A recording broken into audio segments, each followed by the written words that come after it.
বন্ধুরা, আজ 22শে আষাঢ় 1431 রবিবার, এই বছরের রথযাত্রা। শাস্ত্র মতে আজকের এই দিন অত্যন্ত শুভ একটি দিন, বলতে পারেন এই মাসের সর্বশ্রেষ্ঠ দিন। কিন্তু স্বয়ং পরমেশ্বর ভগবান শ্রীকৃষ্ণ বলেন, যে ব্যক্তি এই পূর্ণ পবিত্র দিনে ও রাতে এই মিষ্টি, এই ফল, এই সবজি খাদ্য হিসাবে গ্রহণ করে থাকে, সেই ব্যক্তির জীবন একেবারে অধঃপতন নেমে আসে।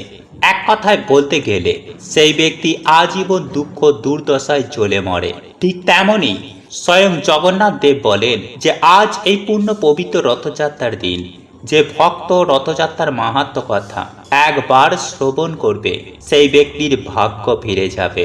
হ্যাঁ বন্ধুরা, আপনারা একেবারে ঠিকই শুনছেন, সেই ব্যক্তির জীবন থেকে দুঃখ কষ্ট দূর হয়ে যাবে।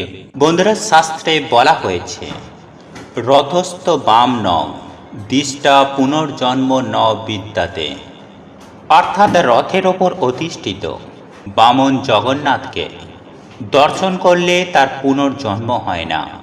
তাই রথের দড়ি টানাকে অত্যন্ত পুণ্যের কাজ হিসাবে গণ্য করা হয়ে থাকে। বন্ধুরা, প্রত্যেক বছর আষাঢ় মাসে শুক্লপক্ষের দ্বিতীয়া তিথিতে রথে চেপে মাসির বাড়ি যান প্রভু শ্রী জগন্নাথ দেব।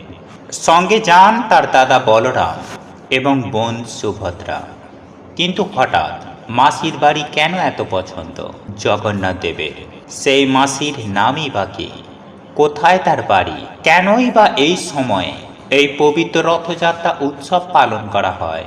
এই সমস্ত প্রশ্নের উত্তর আজ আমি আমার এই ভিডিওটির মাধ্যমে আপনাদেরকে জানিয়ে দেব। চলুন এইবার মূল আলোচনায় প্রবেশ করা যাক। তবে মূল আলোচনায় প্রবেশ করার আগে আপনারা যদি প্রভু জগন্নাথ দেবের আশীর্বাদ কৃপা লাভ করতে চান, তাহলে জয় জগন্নাথের জয় লিখে কমেন্ট অবশ্যই করবেন। বন্ধুরা, রথযাত্রা সম্পর্কিত যে পৌরাণিক তথ্য আমরা পাই তাতে বলা হয়েছে, অনেক দিন আগের কথা, পূর্ব ভারতে কলিঙ্গ নামে একটি রাজ্য ছিল, যাকে আমরা বর্তমানে উড়িষ্যা বলে থাকি। সেই সময়ে এই কলিঙ্গের রাজা ছিলেন ইন্দ্রদ্যুম্ন। তিনি ছিলেন বিষ্ণুর পরম ভক্ত।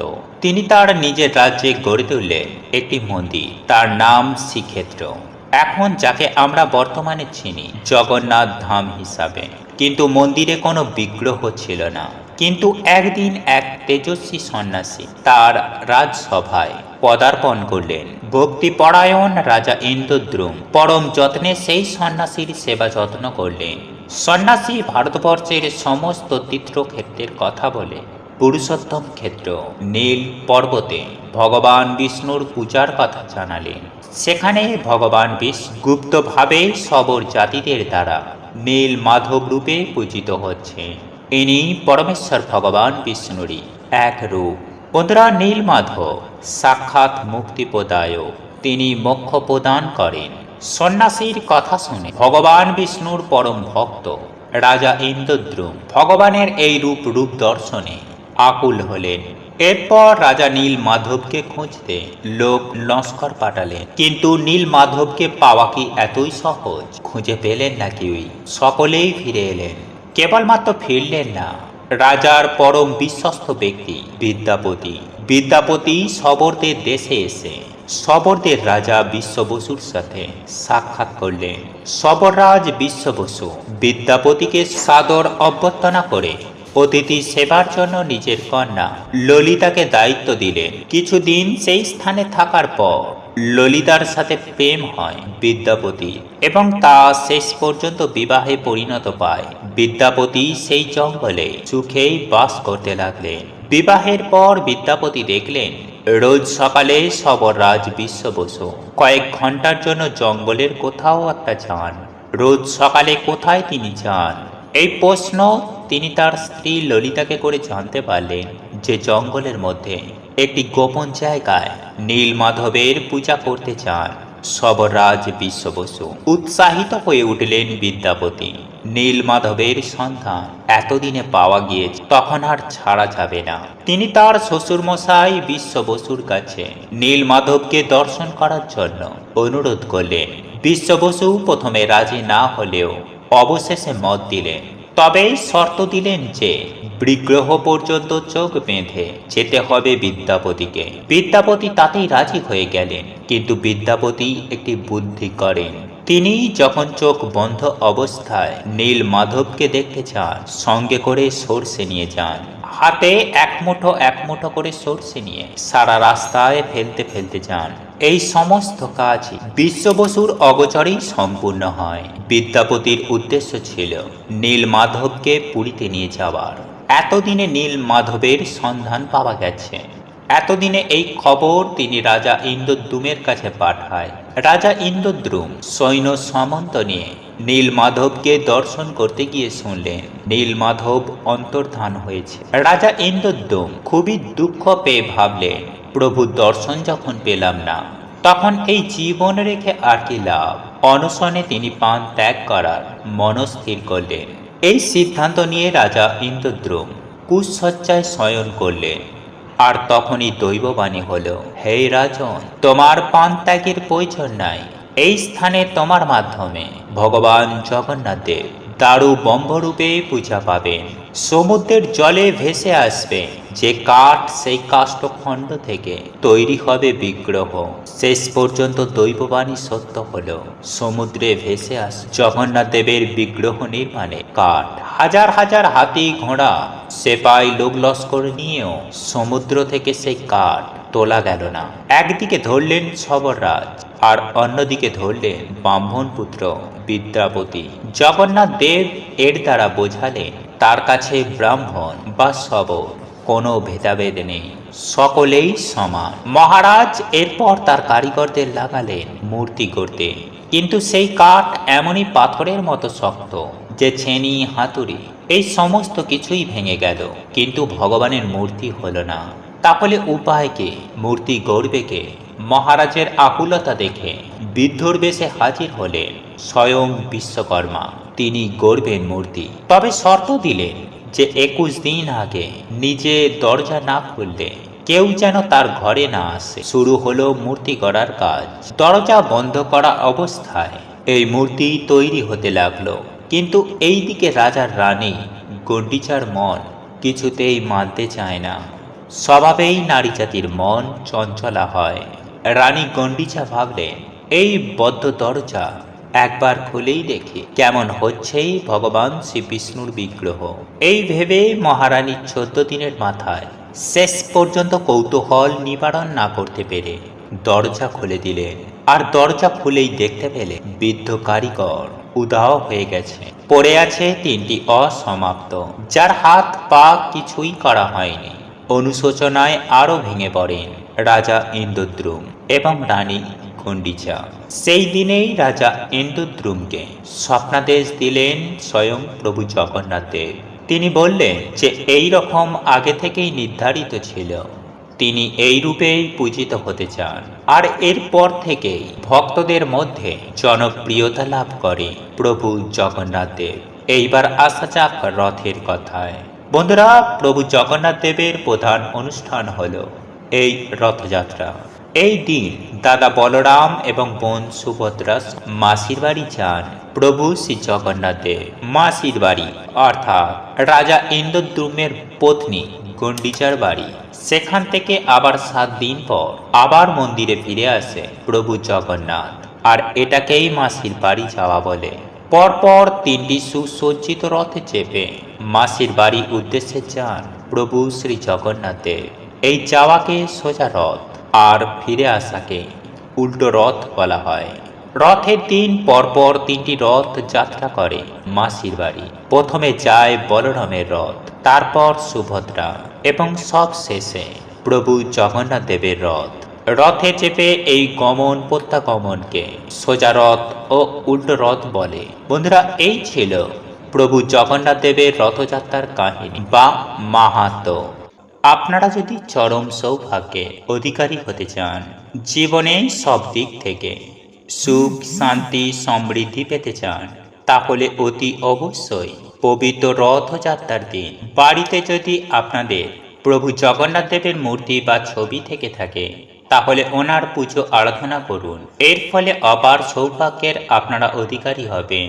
তবে যদি আপনাদের গৃহে প্রভু জগন্নাথ দেবের কোনো ছবি বা মূর্তি যদি না থেকে থাকে, তাহলে পরমেশ্বর ভগবান শ্রীকৃষ্ণের পুজো আরাধনা করুন। এর ফলেও কিন্তু অখণ্ড সৌভাগ্য আপনাদের জীবনে আসতে বাধ্য। এবং সেই সঙ্গে নৈবেদ্য হিসাবে নিবেদন করবেন সাদা বাতাসা, মিছরি এবং তুলসী পাতা। বন্ধুরা, আপনারা এই তিনটে জিনিস দিয়ে যদি প্রভু জগন্নাথ দেব তথা পরমেশ্বর ভগবান শ্রীকৃষ্ণের পুজো আরাধনা করতে পারেন, তাহলে আপনি অখণ্ড সৌভাগ্যের অধিকারী হবেন তথা রাতারাতি আপনারা ধনবান হয়ে উঠবেন। প্রভু জগন্নাথ দেব ও পরমেশ্বর ভগবান শ্রীকৃষ্ণের আশীর্বাদ ও অশেষ কৃপায় বন্ধুরা আপনাদের জীবনে সুখ, শান্তি, সমৃদ্ধি এই সকল প্রত্যেকটি বিরাজ করবে এবং বৃদ্ধি পাবে। এবং আপনারা যে তুলসী পাতা এবং মিছরি ও বাতাসা প্রভুকে নৈবেদ্য হিসাবে নিবেদন করেছিলেন, সেটি পুজো আরাধনা হয়ে যাবার পর প্রসাদ হিসাবে অবশ্যই পরিবারের সাথে সেই প্রসাদ বিতরণ করে গ্রহণ করবেন। এর ফলে আপনারা সারা জীবন আপনারা নিজেরাই দেখবেন আপনারা সুস্থ সবল নিরোগ হয়ে দীর্ঘ জীবন যাপন করতে সক্ষম হবেন।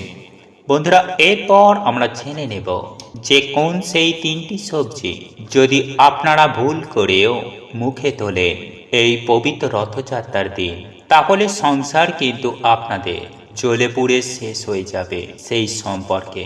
কেননা বন্ধুরা, আপনারা যদি ভুল করেও পবিত্র রথযাত্রার দিন এই তিনটি সবজি মুখে তুলে নেন, তাহলে একের পর এক আর্থিক সমস্যা, পারিবারিক সমস্যা আপনাদের জীবনে নেমে আসতে বাধ্য। বিশেষ করে প্রভু জগন্নাথ দেব আপনাদের ওপর অত্যন্ত অসন্তুষ্ট হবেন, যার ফলে জীবন থেকে সুখ, শান্তি, সমৃদ্ধি এই সকল কিছু কিন্তু নষ্ট হয়ে যাবে। এর ফলে চরম দুর্ভাগ্যের কবলে আপনারা কিন্তু নিজেরাই জড়িয়ে পড়বেন তথা প্রভু শ্রী জগন্নাথ দেবের ক্রোধের কারণে আপনার স্বামী সন্তানের ওপর নেমে আসতে পারে চরম ভয়ঙ্কর অমঙ্গলের ছায়া।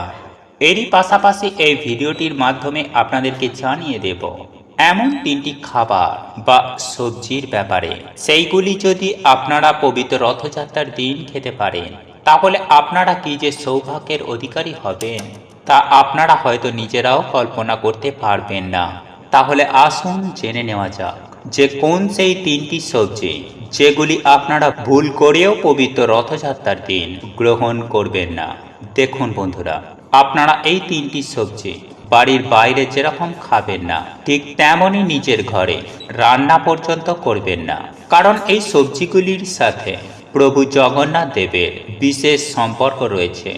সুতরাং শাস্ত্রের বিধি বিধান অনুসারে বাড়ির ভেতরে এই তিনটি সবজি যেমন রান্না করা উচিত নয়, ঠিক তেমনই বাড়ির বাইরে কোথাও গিয়ে এই তিনটি সবজি আপনারা ভুল করেও মুখে তুলবেন না। নতুবা জীবনে চরম ভয়ঙ্কর দুঃখ, দারিদ্রতা, দুর্দশা আপনাদের জীবনে ভয়ঙ্কর রূপে নেমে আসতে পারে, যেখান থেকে আপনারা চট করে কিছুতেই বেরিয়ে আসতে পারবেন না। শত চেষ্টা করেও কিন্তু আপনাদের কিছু করার থাকবে না। আপনাদের নিজেদের মনে হবে যে আপনারা কি ভুল করেছেন, তখন আপনাদের মাথা চাপড়ানো ছাড়া আর কিছুই বাকি থাকবে না।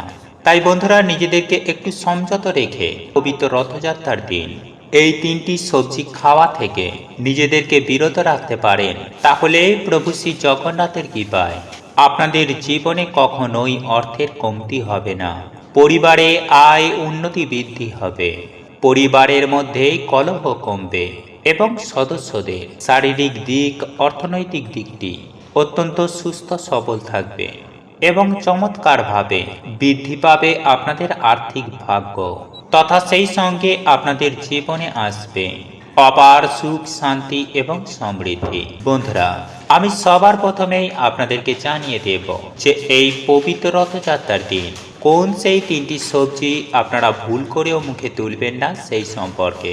এবং এই প্রসঙ্গে আমি সবার প্রথমে যে সবজিটির কথা বলবো তা হলো শাক। হ্যাঁ বন্ধুরা, আমি আপনাদের প্রত্যেকের কাছে অনুরোধ করব যে এই পবিত্র রথযাত্রার দিন সবুজ কিংবা লাল শাক আপনারা কিন্তু ভুল করেও মুখে তুলবেন না বা নিজের গৃহে রান্না পর্যন্ত করবেন না বা বাইরে কোথাও গিয়ে খাবেনও না। বিশেষ করে কলমি শাক, নোটে শাক, পুঁই শাক, লাল শাক এবং লাউ শাক। বন্ধুরা, এই সকল শাক জাতীয় খাবার আপনারা ভুল করেও এই পবিত্র রথযাত্রার দিন খাবেন না। যদি আপনারা ভুল করেও এই শাক জাতীয় কোনো খাবার খেয়েও ফেলেন, তাহলে আপনাদের জীবনে ভয়ঙ্কর দারিদ্রতা এবং অমঙ্গল নেমে আসতে বাধ্য। এরপর দ্বিতীয় যে সবজিটির কথা আপনাদেরকে বলবো, সেটি হলো পটল। পবিত্র রথযাত্রার দিন আপনারা যদি পটলের রান্না করেন বা পটল দিয়ে তৈরি এমন কোনো খাবার যদি আপনারা খেয়ে থাকেন, তাহলে কিন্তু স্বয়ং প্রভু জগন্নাথ দেব সেই ব্যক্তির ওপর বা আপনার ওপর অত্যন্ত রুষ্ট হবেন। ফলস্বরূপ যে ব্যক্তি এমনটি করেন, তার শরীরে একের পর এক শারীরিক সমস্যা যেমন দেখা দিতে শুরু করবে, ঠিক তেমনই সেই ব্যক্তির জীবনে নেমে আসবে চরম ভয়ঙ্কর অমঙ্গল ও দারিদ্রতা। বন্ধুরা, একই সঙ্গে আমি আপনাদেরকে এটাও জানিয়ে দেব, পবিত্র রথযাত্রার দিন ভুল করেও কোনরূপ আমিষ জাতীয় খাবার খাবেন না। ঠিক তেমনই আপনারা নেশা ভান পর্যন্ত করবেন না।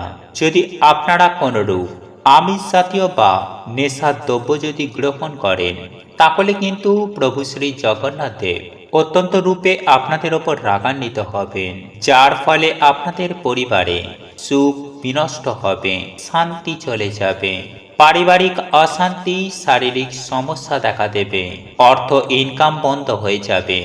এক কথায় বললেই সব দিক থেকে প্রভু শ্রী জগন্নাথ দেবের রসনালে পড়ে আপনাদের জীবনে নেমে আসবে নরক সমান যন্ত্রণা।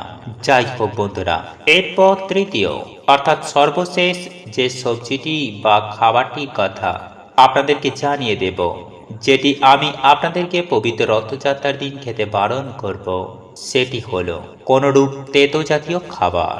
যেমন ধরুন উচ্ছে, করলা। ভুল করেও এই পবিত্র রথযাত্রার দিন আপনারা কিন্তু এই উচ্ছে, করলা বা নিম জাতীয় খাবার বা তেতো জাতীয় খাবার এইগুলি ভুল করেও গ্রহণ করবেন না।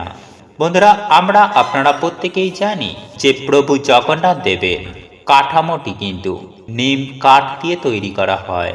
সুতরাং পবিত্র রথযাত্রার দিন নিম কাঠ একেবারে স্পর্শ করা উচিত নয়। ঠিক তেমনি নিম পাতাতেও হাত দেওয়া উচিত নয়।